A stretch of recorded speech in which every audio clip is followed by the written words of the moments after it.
Assalamualaikum warahmatullahi wabarakatuh.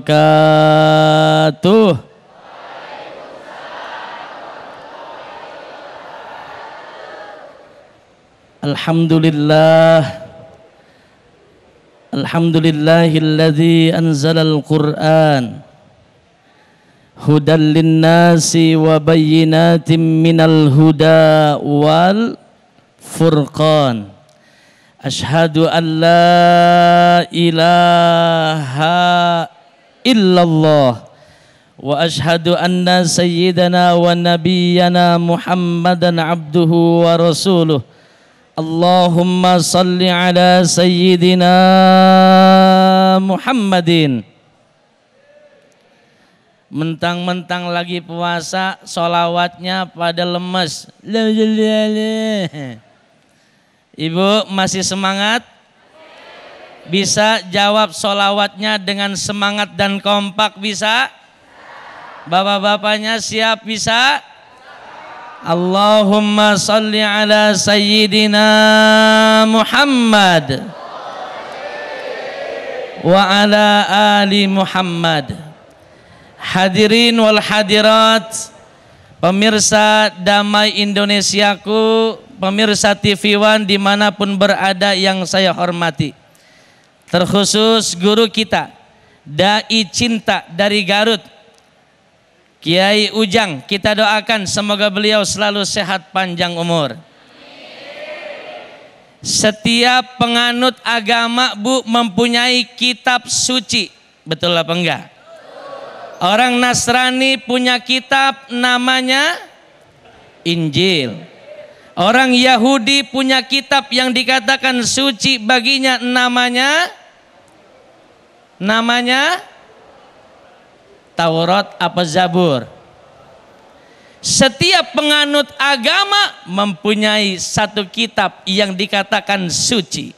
Nah, kita umat Islam punya Al-Quranul Karim.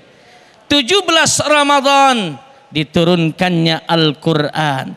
Di bulan yang penuh dengan keberkahan ini, Allah turunkan Al-Quran buat kita umat Islam yang diwahyukan melewati malaikat Jibril untuk baginda Rasulullah sallallahu alaihi wasallam sebagai mukjizat yang begitu amat sangat besar. Sebagai apa Al-Quran tersebut? Sebagai pedoman buat kita selama kita menjalani hidup di alam dunia yang fana ini. Bu, dikatakan di dalam Al-Quran, Syahrul Ramadan alladzi unzila fihi al-Quran. Ya, Allahnya jelek banget. Mana ada Pak yang sambil manyun. Ulang sekali lagi. Syahrul Ramadan alladzi unzila fihi al-Quran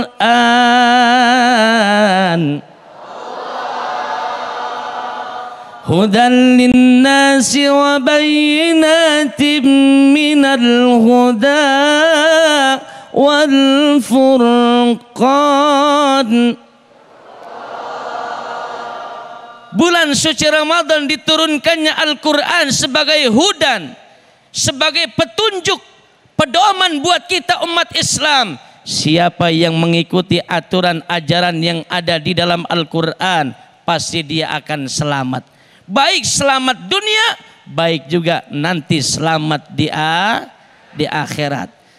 Al-Quran ini dikatakan sebagai kitab suci karena Al-Quran ini Pak terbebas dari investasi manusia. Kalau di ayat yang pertama Al-Quran mengatakan halal, di ayat yang berikut dan selanjutnya pun dikatakan halal. Al-Quran dikatakan kitab suci, ini tidak melawan fitrah manusia. Contoh, nih kita di bulan suci Ramadan diwajibkan untuk kita puasa, ya Bu ya. Dari imsak sampai maghrib berbuka puasa. Kalau Al-Quran itu menganjurkan, mengajarkan setiap hari untuk berpuasa, lah kita bisa mati kelaparan. melawan fitrah. Nah, Al-Quran lagi dikatakan sebagai kitab suci. Kita ini sebagai manusia, bu, antara wanita dengan laki-laki itu saling berdemenan, iya apa iya? Nah, untuk mencapai satu hal yang sah, yaitu untuk kita ini lewat ibadah nikah. Al-Quran menganjurkan kita ini untuk nikah. Kalau Al-Quran ini melarang kita untuk nikah, kagak boleh kawin, lah saya berhenti jadi ustadz.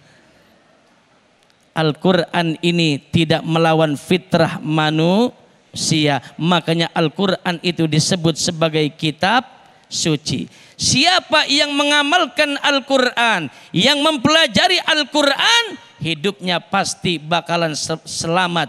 Selamat dunia, selamat juga di akhirat. Sebagai hudan tadi, Pak. Hudan itu petunjuk, penyelamat buat kita manusia.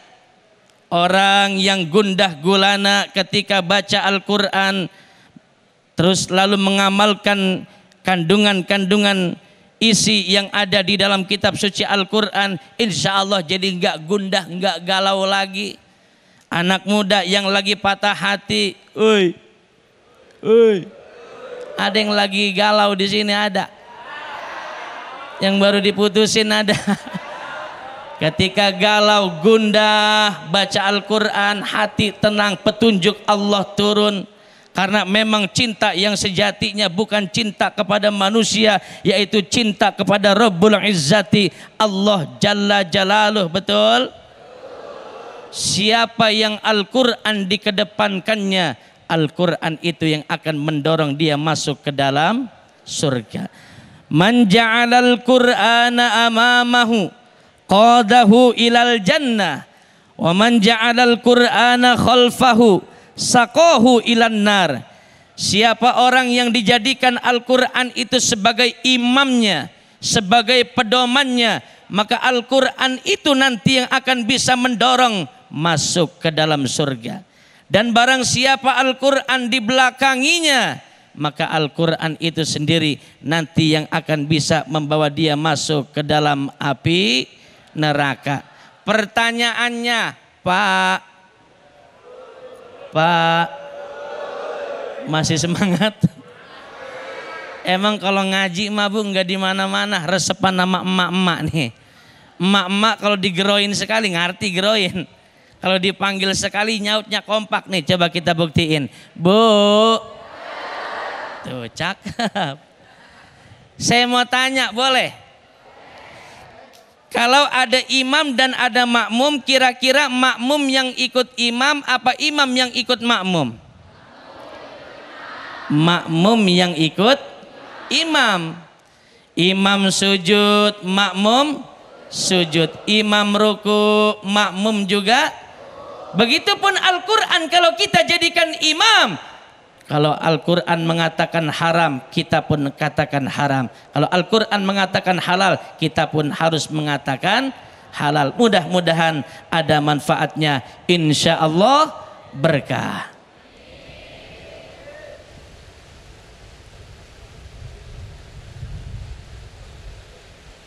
Assalamualaikum warahmatullahi wabarakatuh, pemirsa di rumah. Alhamdulillah kita berkumpul lagi atas rahmat dan izin Allah di Damai Indonesiaku spesial Ramadan.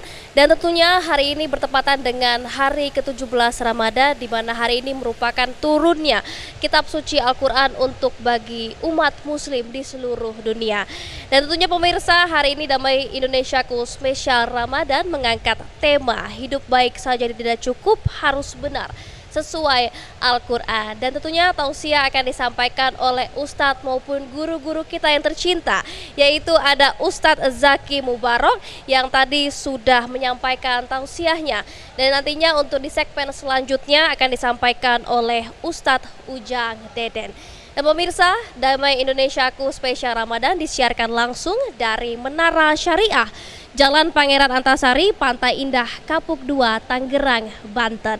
Dan pemirsa, di segmen selanjutnya kita akan masih mendengarkan tausiah, tentunya akan disampaikan oleh Ustadz Ujang Deden. Untuk itu tetaplah di Damai Indonesiaku spesial Ramadan yang dipersembahkan oleh Wadi Borah Tentu Sarung Kita.